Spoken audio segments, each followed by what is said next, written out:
Good morning ધોરણ 9 ના વિદ્યાર્થીઓ પાઠ 3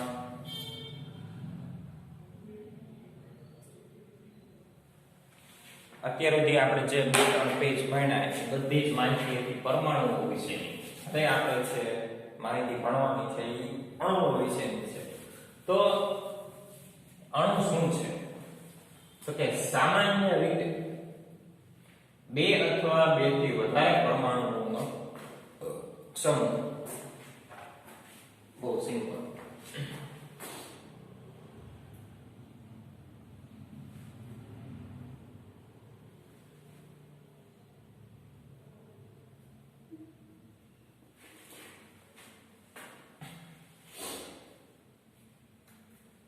બે અથવા બે થી વધારે પરમાણુનો સમૂહ એટલે અણુ.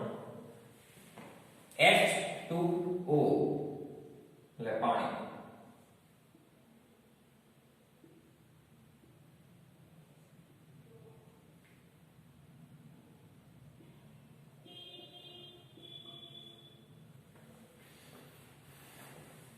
તો આજે 2 2 અને 3 O2 H2O2 O3 બે અથવા બે થી વધારે પરમાણુનો સમૂહ જોડાઈને જે વસ્તુ સમૂહની રચના કરે તેને અણુ કહે છે.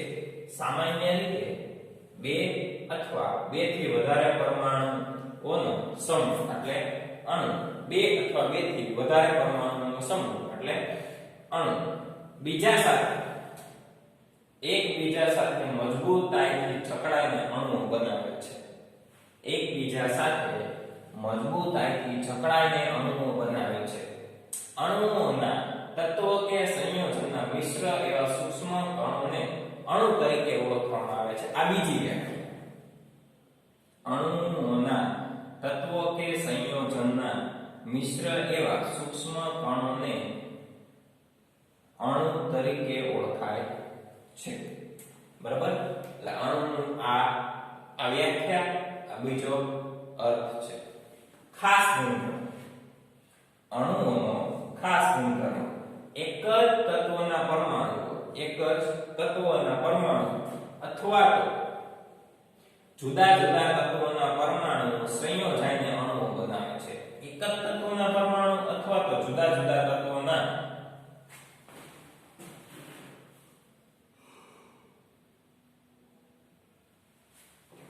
પરમાણુઓ સંયોજાઈને અણુઓ બનાવે છે. જુદા જુદા તત્વો એટલે શું? તો કે H2O એટલે કે હાઇડ્રોજન તત્વ, ઓક્સિજન તત્વ બંનેને શું બનાવે છે?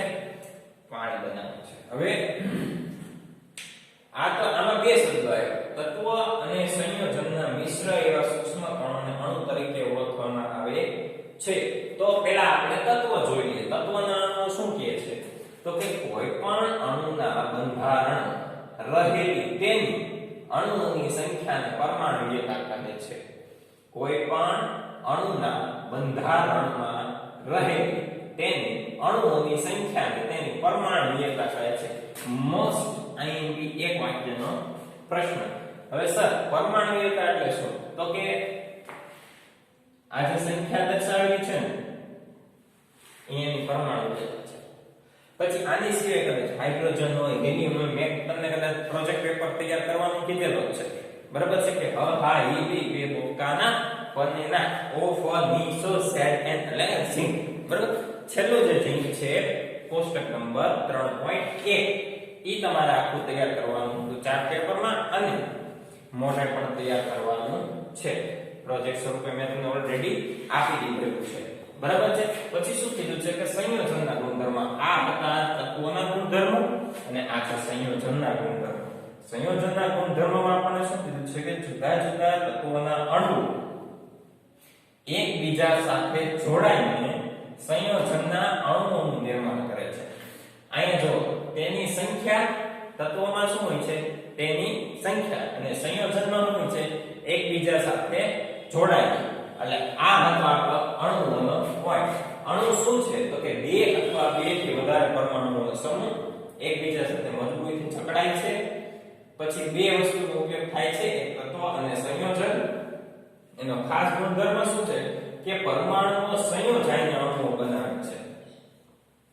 પરમાણુઓ સંયોજનને અણુઓ બનાવે છે. બે શબ્દનો જ્યાં સુધી ઉપયોગ થયો છે ત્યાં સુધી તત્વ અને સંયોજન કોઈ પણ અણુના બંધારણમાં રહેલી અણુઓની સંખ્યાને તેની પરમાણુયતા કહે છે. એટલે કે તત્વોની સંખ્યા. પરમાણુયતાને તમે બીજામાં આ મહિનામાં આપી શકો. તત્વોની સંખ્યા એકબીજા સાથે રહેલી તેની અણુઓની સંખ્યા એટલે કે તત્વોની સંખ્યા. બીજું જુદા જુદા તત્વોના અણુ એકબીજા સાથે જોડાઈને સંયોજનના અણુઓનું નિર્માણ કરે છે. સંયોજનના અણુઓનું નિર્માણ કરે છે. કે તત્વ અને સંયોજન બંનેના ભેગા અણુઓનું નિર્માણ કરે છે. હવે આપણે પરમાણુ વિશે પણ જોઈ લીધું, અણુઓ વિશે પણ જોઈ લીધું. હવે જે જોવાનું છે એ પરમાણુઓ ઉપરથી આણ્વીય દળ, દળ સંચય અને આયન એટલે કે કેટલા વજન વાળું છે, તેના પરમાણુ લોખંડ કેટલું છે, લોઢું કેટલું છે, એ બધી જ માહિતી આપણે નેક્સ્ટ લેક્ચર થી જોશું.